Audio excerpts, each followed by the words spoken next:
Shalom sahabat yang baik hati, salam sehat selalu bagi kita semuanya. Marilah kita bersatu di dalam doa. Kasih karunia dan damai sejahtera dari Allah Bapa dan dari anaknya Tuhan Yesus Kristus kiranya menyertai kamu sekalian. Amin. Firman Tuhan bagi kita pada hari ini dari Efesus 2 ayat 13. Tetapi sekarang di dalam Kristus Yesus, kamu yang dahulu jauh sudah menjadi dekat oleh darah Kristus.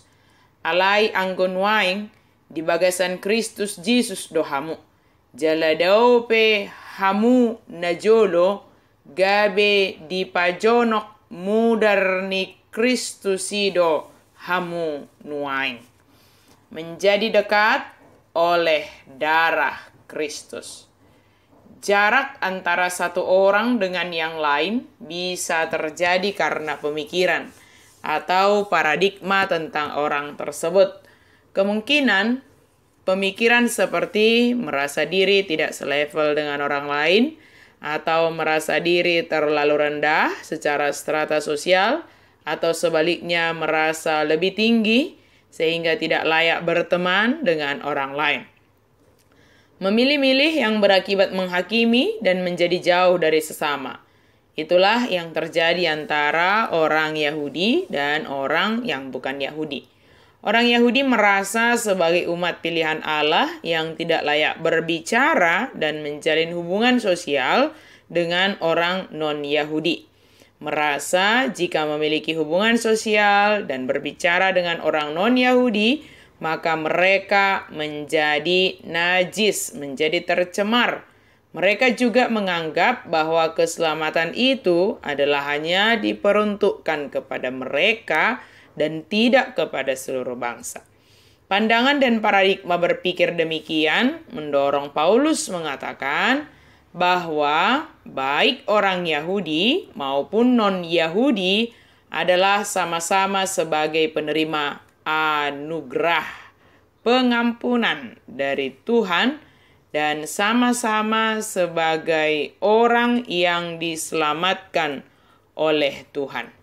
Tidak ada manfaat dari menyombongkan kedudukan sebagai umat pilihan Allah, yang sejatinya itu adalah panggilan dan harus dipertanggungjawabkan kepada Allah yang telah memilih umatnya.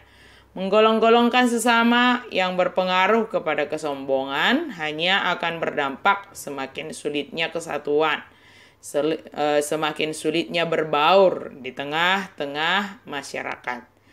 Sebelum kedatangan Kristus, orang-orang bukan Yahudi dan orang Yahudi saling menjauhkan diri. Orang Yahudi menganggap orang bukan Yahudi berada di luar kuasa keselamatan Allah dan karena itu tidak memiliki pengharapan. Sementara orang bukan Yahudi membenci pernyataan-pernyataan orang Yahudi. Kristus menunjukkan keadaan berdosa yang mutlak dari orang Yahudi dan juga orang bukan Yahudi. Lalu Kristus menawarkan keselamatannya kepada kedua golongan itu. Hanya Kristus yang bisa meruntuhkan tembok prasangka, mendamaikan semua orang percaya dengan Allah, dan mempersatukan kita dalam satu tubuh, yaitu tubuh Kristus. Semua ini terjadi karena pengorbanan Kristus di kayu salib.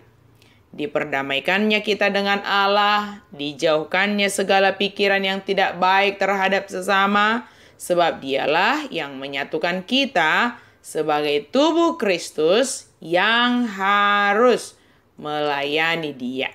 Kita sama-sama sebagai penerima anugerah Kristus. Jika kita telah diperdamaikan dan disatukan, maka dekatkanlah diri satu sama lain dan jalinlah kebersamaan, kedekatan kepada sesama, serta jauhkan segala prasangka yang tidak baik dari dalam hati kita. Amin. Mari kita berdoa. Terima kasih Tuhan untuk firman-Mu, terima kasih untuk anugerah-Mu. Sebab kami hidup di dalam Engkau ya Yesus Kristus, dan oleh darah-Mu kami boleh menjadi dekat satu sama lain karena Engkau telah memperdamaikan kami, mempersatukan kami. Mampukan kami ya Allah untuk senantiasa melakukan panggilan kami masing-masing sebagai orang yang hidup dalam Kristus. Dalam nama Yesus kami berdoa dan bersyukur. Amin.